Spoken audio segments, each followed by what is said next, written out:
Okay na po. Oh, Good evening, ma'am. We are the group 16, the last reporter. Our topic is values and ethics of public responsibility. I'm the first reporter, the public of values and public administration. Next slide, sir. Scope of Scope the presentation in public office, values and public administration, administrative ethics, code of ethics for the public service. Next, sir. What is ethical behavior? Ethical behavior, accept what is accepted as a good and right in the context of the governing moral code. Ethical behavior is characterized by honesty, fairness, and equity in the interpersonal, professional, and academic relationship, and in research and scholarly activities. Ethical behavior respects the dignity, diversity, and the right of individuals and the group of people. Values broad the belief about what is or is not appropriate behavior. Next meeting.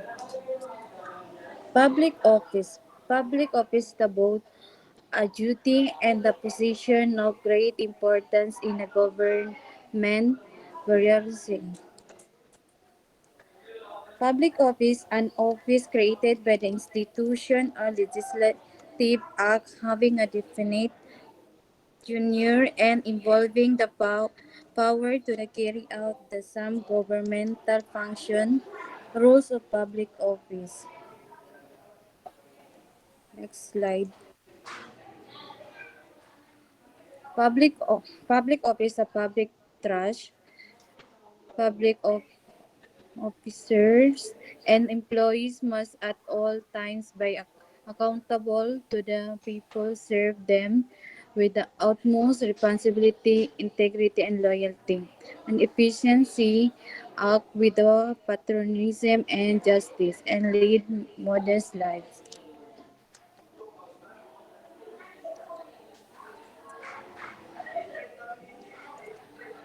Sa next slide na tayo, sir. Ah, Values of public administration. The sum of the values of the people in the society is served.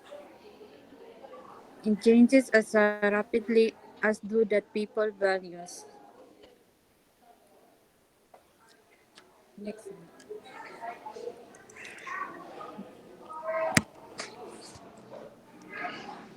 Government and people, public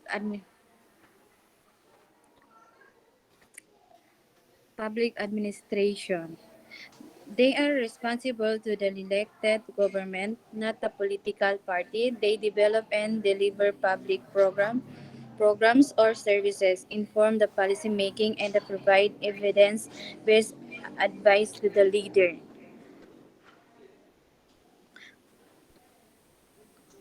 The next reporter, the next reporter will be Sir Dodis Singkala. Sir, Assalamualaikum and good evening to all my classmates and especially to Ma'am Nina. So, our topic is all about administrative ethics. Marinig ako, ma'am. yes, yes, sir. Administrative ethics. So, uh, administrative ethics no, is made up of two words, administration and ethics. So, ethics is a way of life.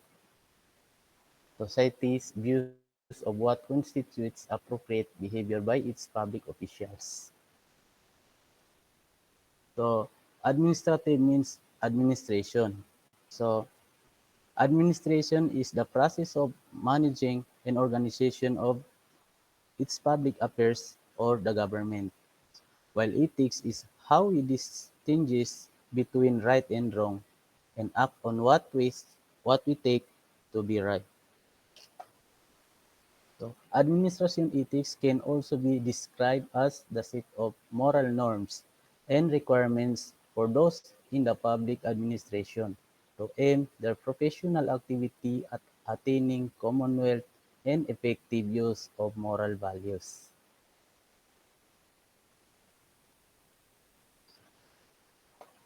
Ethics in the workplace.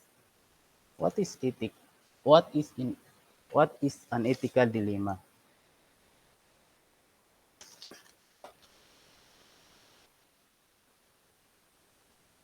Ethical dilemma.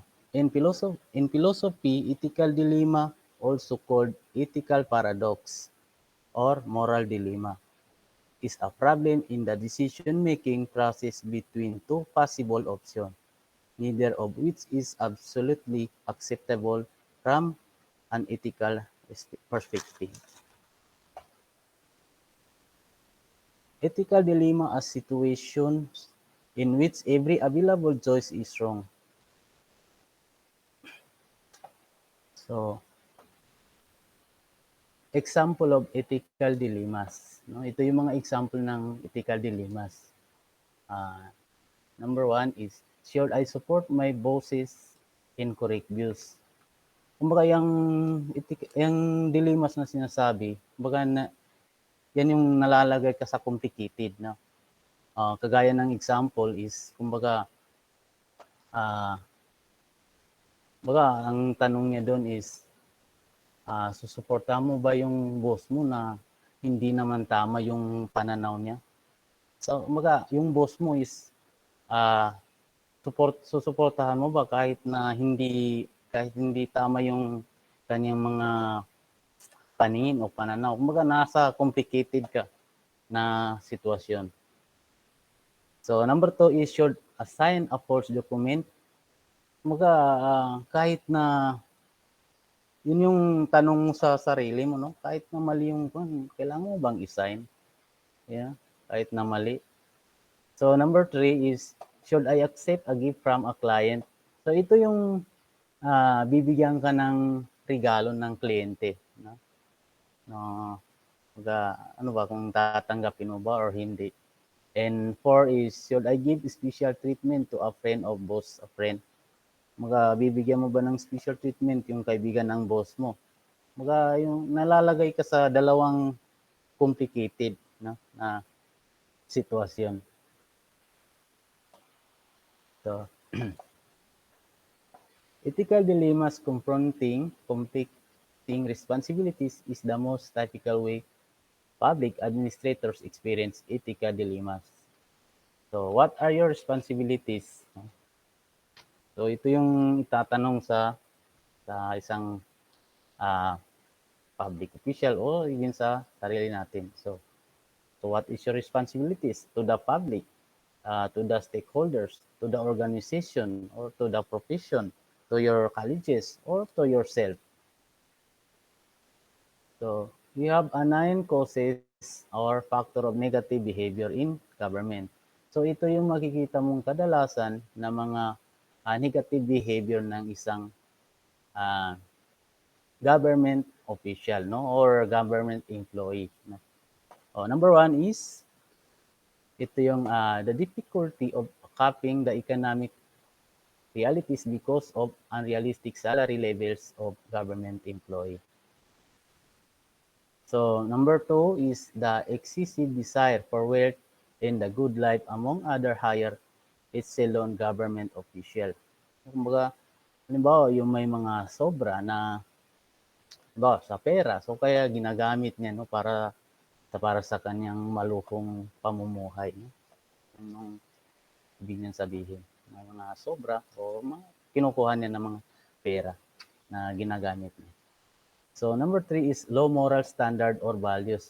Yung pag-uugali talaga niya is mabakuan talaga, yung wala talaga sa standard moral, no? Yung mga values niya is hindi siya magandang halimbawa. Number four is an administrative behavior that facilitate or support corruption. So ito makikita rin minsan, no? Hindi naman siguro lahat. Pero ito kadalasan makikita rin na yung mga uh, sa corruption, no? Sumusupport sila sa corruption kahit alam nilang mali yan. So 5 is related to the preceding factor, strong corruption influence of clientele.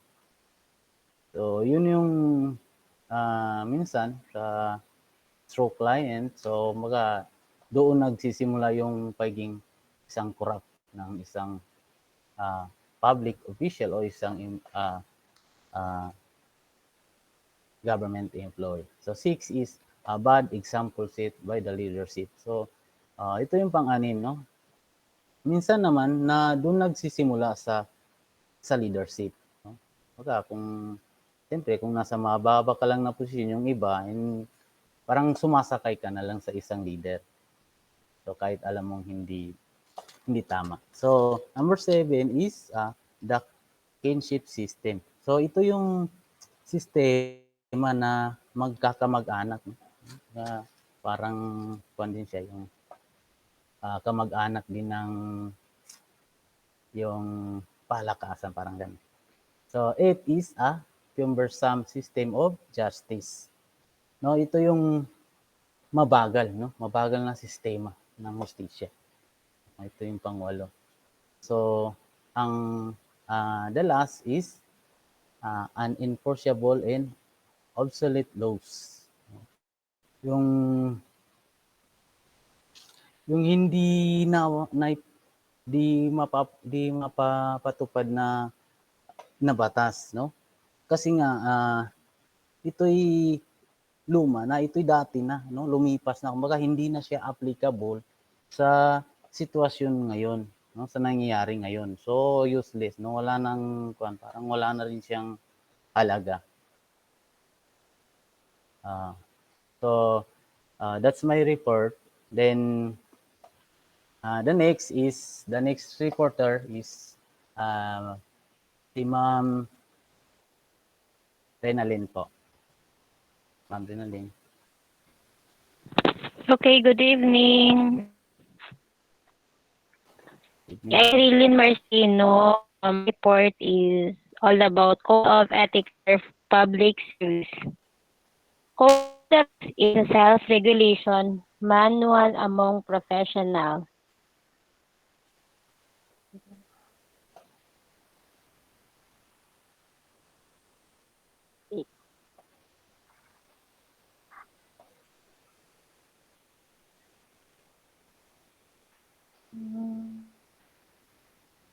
Code of Ethics it provides a common of rules or standard for all in the profession to adhere to science practices of professions. It provides a basis to meet compliance requirements for provides a legal standard for the profession.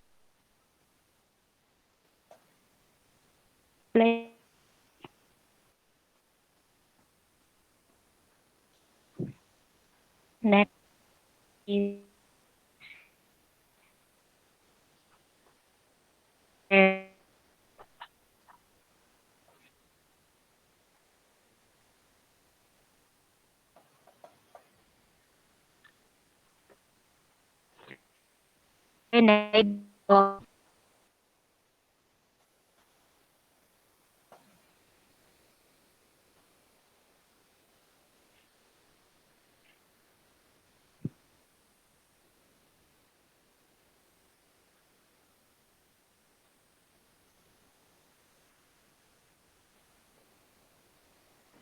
Ma'am, hindi po marinig.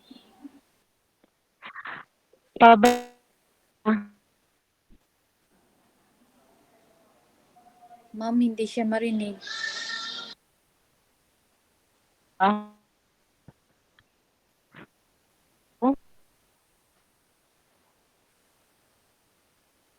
po.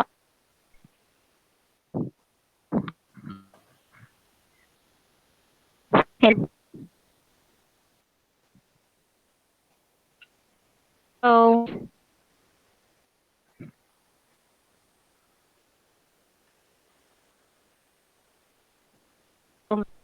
Ma'am, hindi namin marinig, ma'am.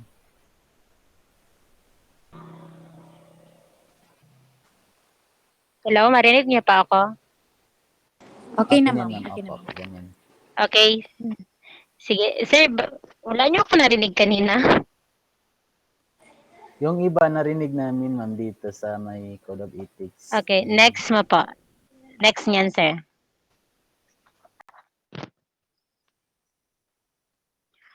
Okay. For most public servants, balik, sir.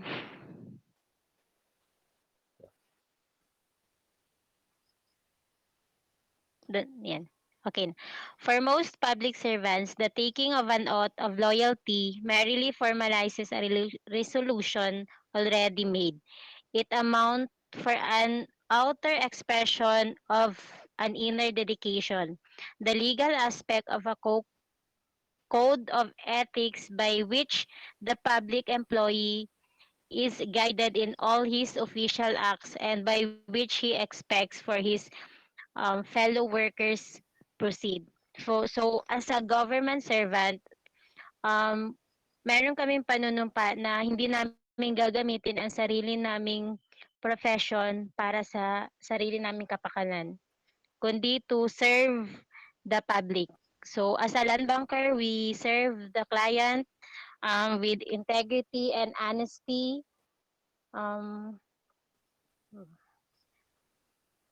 because code of ethics is important in public administration. It provides accountability between the public and the administration. To a code of ethics ensures that the public receives what it needs in a fair manner. It also gives the administration guidelines for integrity in their operations. That integrity in return helps foster the trust of the community. Next slide po. Okay, Executive Order number 217. Number 4, pay your taxes willingly and promptly. Citizenship implies not only rights but also obligations. So alam naman natin na we we should need to um, pay our taxes because the government, umaasa lang sa tax. So yun yung requirements or obligation as as an employee of government. So hindi lang siguro employee of government, meron din mga private, lahat ng tao bumabayad ng taxes. So next is safeguard the publicity of suffrage. Hindi ko mabasa. And my God, abide by the decisions of the majority. I love and respect your parents. It is your duty to serve them gratefully and well. So, intindihan naman lahat. So, value your honor as you value your life. Poverty with honor is preferable to wealth with dishonor. Next is lead a clean and frug oh man, hindi ko frugal life. Do not indulge in favor ano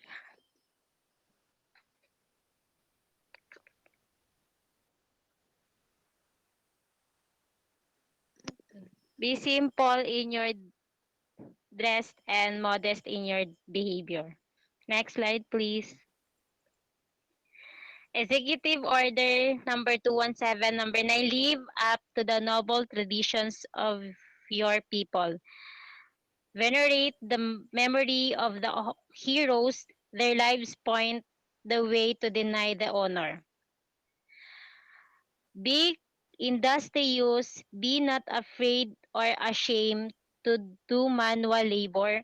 Productive toil is conducive to economic security and adds to wealth of the nation. Rely on your efforts for your progress and happiness. Be not easily discouraged. Preserve in the pursuit of your legitimate ambitions.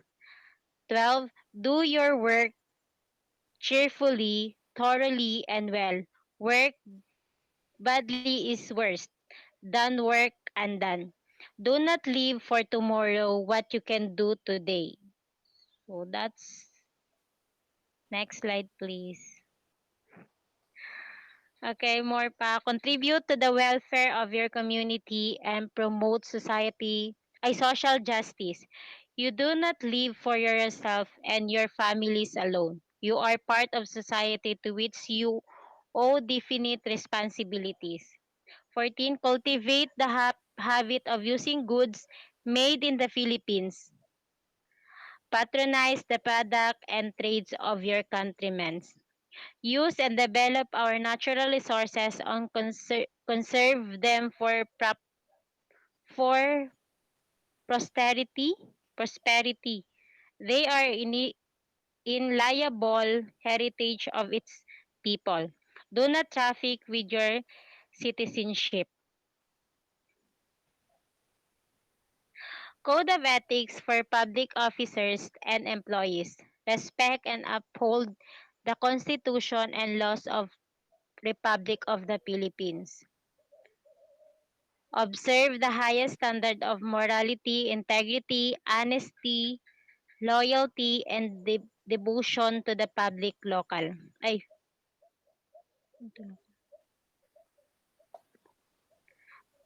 perform his task thoroughly, faithfully, and efficiently. Be physically and mentally fit for public service and live within his income. Expose corrupt practices in the public service without fear or favor. Uh, Serve the public courteously, courteously, justly, and impatiently, regardless of kingship, friendship, social standing, religious or political differences. Discharge duties promptly without through of gifts, benefits, any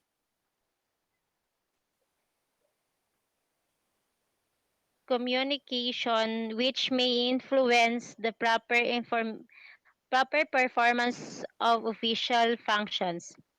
Engage in no business with the government or with many private property with many private party either directly or indirectly which will be inconsistent with his position as a public servant.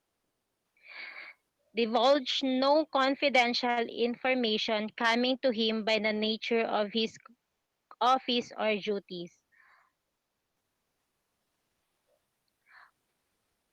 So yun last na ano ko is yun yung mga code of ethics of an government employees. Next is uphold respect, ay code of ethics for public officers and employees also. Uphold respect and observe these principles even in conscious that public office is a public trust which he should neither violate nor should he allow suspicious to raise that such has been abused or betrayed.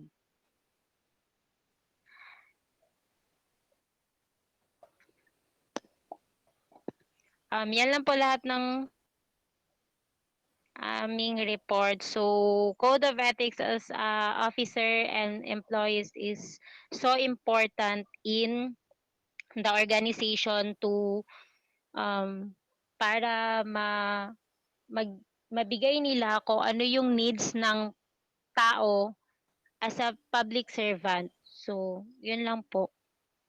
Thank you.